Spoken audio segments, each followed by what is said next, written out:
Hello, nerds. Kelly Renee Miller here. Kelly Renee Miller here. It's TV Tuesday, and focus on Gotham because I don't have the televisions yet. I'm still working on streaming services, so that means that I can't see things like The Flash, which aired tonight, and Agents of Shield, which aired tonight, until tomorrow. So instead, I watched the last two episodes of Gotham, and holy crap! Okay, there's a lot to unpack here with what's going on in Gotham. One, Mr. Freeze, way sexier once he becomes Mr. Freeze. That's just an aesthetic thing for me. Um, Two, B.D. Wong's Hugo Strange. Holy crap.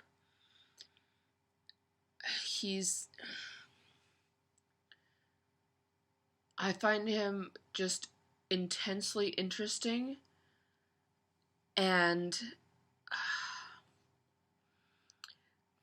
he's not an antagonist, he's not a protagonist, he's also not a pragmatist.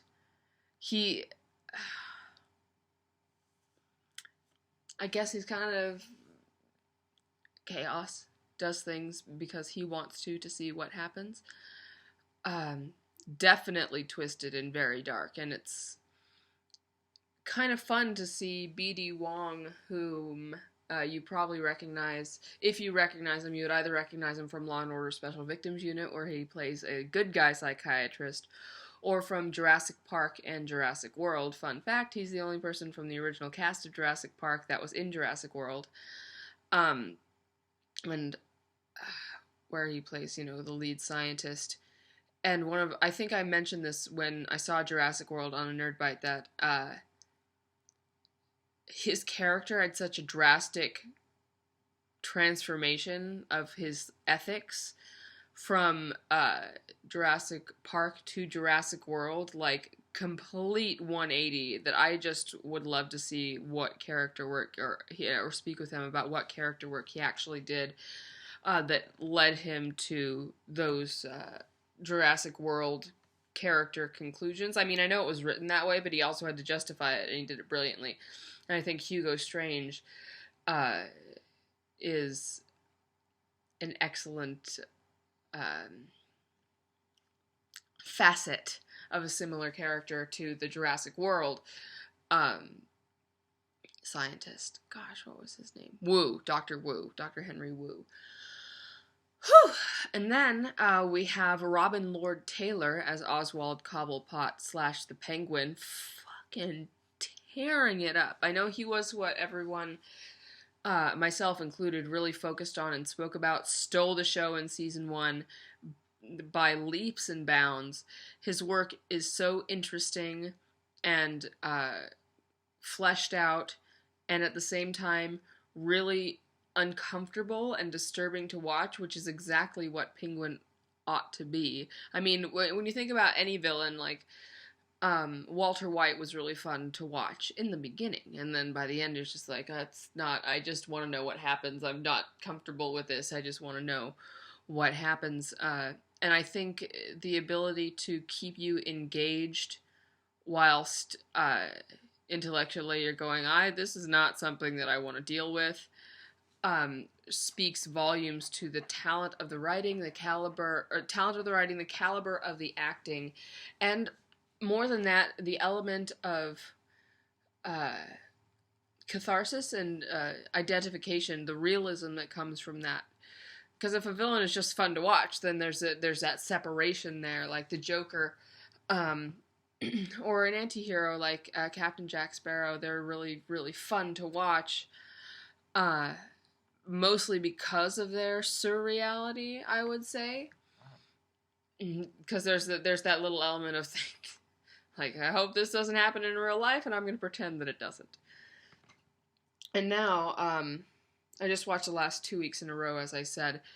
I've got one more villain to talk about, then I want to talk about the story. Edward Nygma, whom we have been introduced to in the Gotham universe as a forensic scientist for GCPD, who just this season split.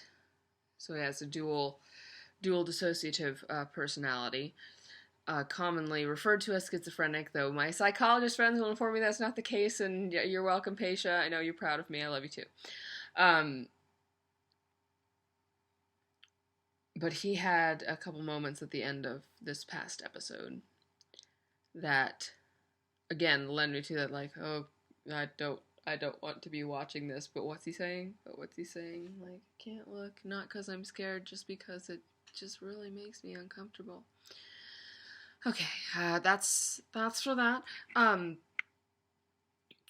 Really quickly, as I have stated many a time, I am a staunch Marvelite and know very little about the DC source material, being comics, and what their actual what the canon is on a lot of those, or canon versus headcanon, or retcon, or what's been retconned. I do know that a lot of DC fans are very upset about Gotham, and I have to say the story developments in the last 2 episodes, even as someone that is only like mildly aware of some major swaths or brush strokes, some huge, just wide story elements, even I am kind of going like, that's not right.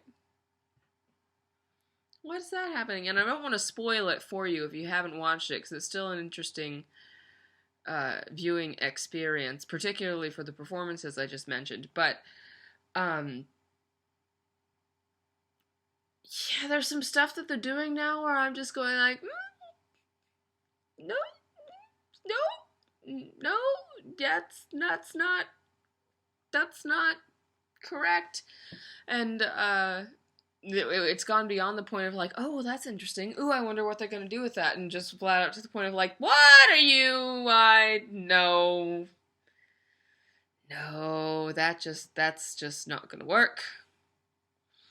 So there's that. Yeah, focus on Gotham. That's today's TV Tuesday. I'll see you nerds tomorrow. I've got some things in the fire for Walt Disney Wednesday. You might have heard about them already, but if you haven't, dun dun dun dun dun dun. Keep geeky. Bye.